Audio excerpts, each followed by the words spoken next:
Ano nga ba ang Google AdSense? Hello fellow creators, this is me Munju JV. Welcome back to my channel. Today, I'll be sharing with you what Google AdSense is and how we get paid.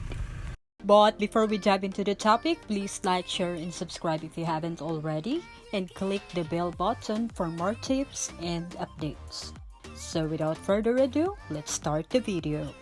Ang Google AdSense ay isa pong free advertising program or product ni Google na nag-aalaw po sa mga creators or publishers or website owners na kumita po sa pamamagitan ng ads.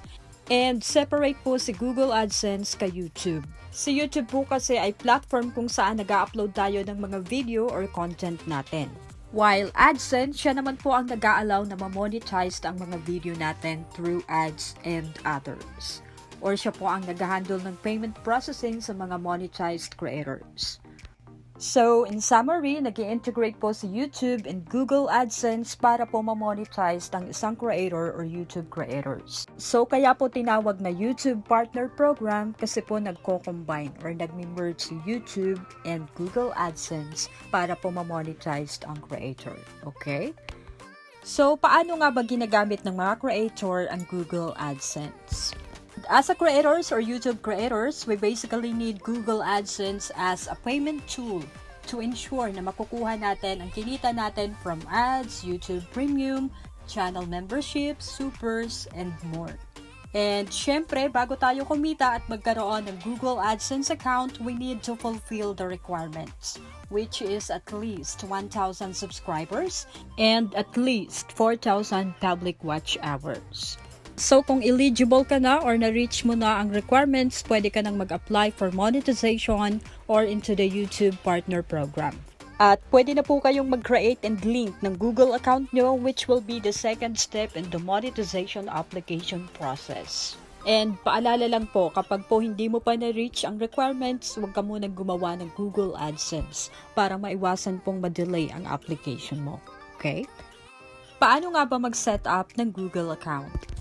Kung na-reach mo na ang requirements or eligible ka na, you need to create a Google AdSense account to join the YouTube Partner Program.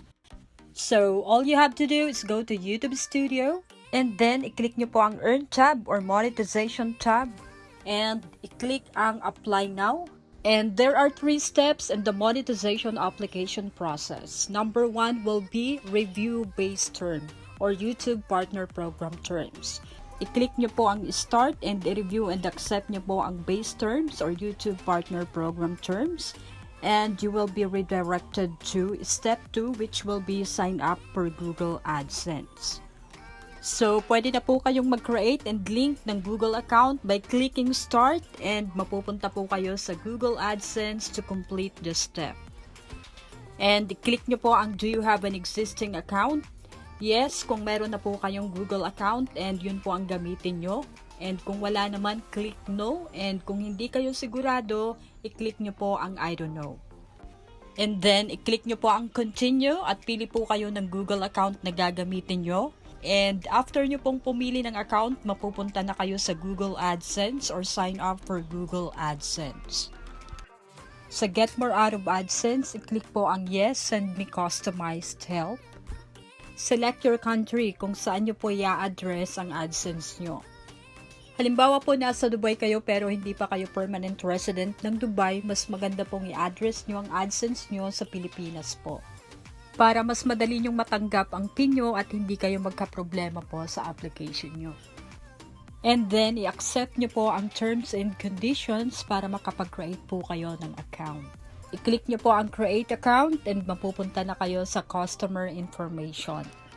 Dito po sa Customer Information, kailangan po tamang pangalan, contact number, and address nyo po ang ilalagay nyo dahil nagpapadala po ng document or PIN sa Google AdSense to verify your identity or para masigurado na ikaw talaga yan.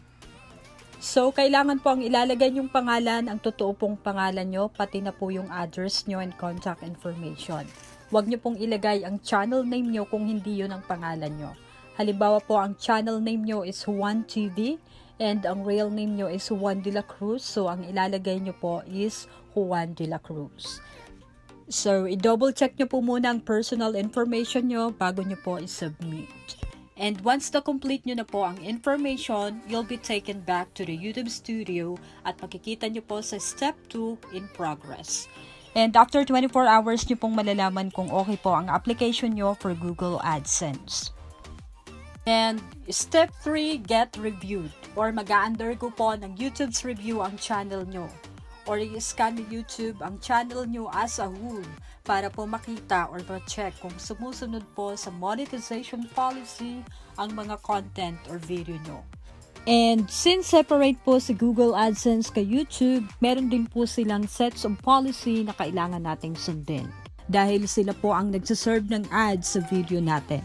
So, kailangan po advertiser-friendly ang mga content or video to avoid rejection to the YouTube Partner Program. And kapag po wala kayong violation and na-approve kayo sa YouTube Partner Program, it doesn't mean nasasahod na kayo. There are still a few steps na kailangan yung gawin bago po kayo sumahod or bago nyo makuha ang sahod nyo. First, kailangan nyo pong mag-provide ng tax information or US and Singapore tax info. Dahil kapag hindi kayo nakapag-submit ng US and Singapore tax info, malaki po ang withholding rate na i-deduct sa inyo. Next, confirm your personal information or verify your address. And to verify your address, kailangan nyo pong i-enter ang PIN nyo or personal identification number na ipinadala sa inyo ni Google AdSense. And to verify your address, all you have to do is go to Google AdSense and click nyo po ang burger sign or yung tatlong bar dyan sa taas and payments and verification check and then i-enter ang PIN and submit. And once na-verify nyo na ang address nyo, hindi pa rin kayo sasahod. Dahil kailangan nyo pa pong mag-ipon ng at least $100 threshold. And kapag nakapag-ipon na kayo ng $100, hindi nyo agad ito makukuha. Kailangan nyo pa pong mag-add ng payment method or i-link ang bank account nyo sa Google AdSense nyo. And once na na-link nyo na ang bank account nyo sa Google AdSense or na-link nyo ng Google AdSense to your bank account, that's the time na pwede na kayong maghintay ng payout or kung kailan nyo marireceive ang sahod nyo. So, kung wala pong problema sa pag-add nyo ng payment method or wala pong payment holds, pwede nyong ma-receive ang payment nyo every 21st and 26th of the month. So, bago po makasahod, kailangan pong mag-provide ng tax information, confirm personal information, add payment method or form of payment, and meet the required threshold. So, paano ba nag-work ang Google AdSense? First, kailangang mag-sign up ng publisher or creator and get approval. And once na-approve na po sa YouTube Partner Program, magsaserve na po ng ads sa Google AdSense. At nagsaserve sila ng ads based on content. Kapag po merong violation, hindi sila maglalagay ng ads. At nakadepende po sa traffic, ad clicks, content, and advertiser bids ang earnings ng creators. So, ang kagandahan po ng Google AdSense, bukod sa free to use, natutulungan pa tayong makapag-earn by displaying ads in our video. That's all for today. I hope you found this video helpful. If you'd like to ask questions and share suggestions, feel free to do so.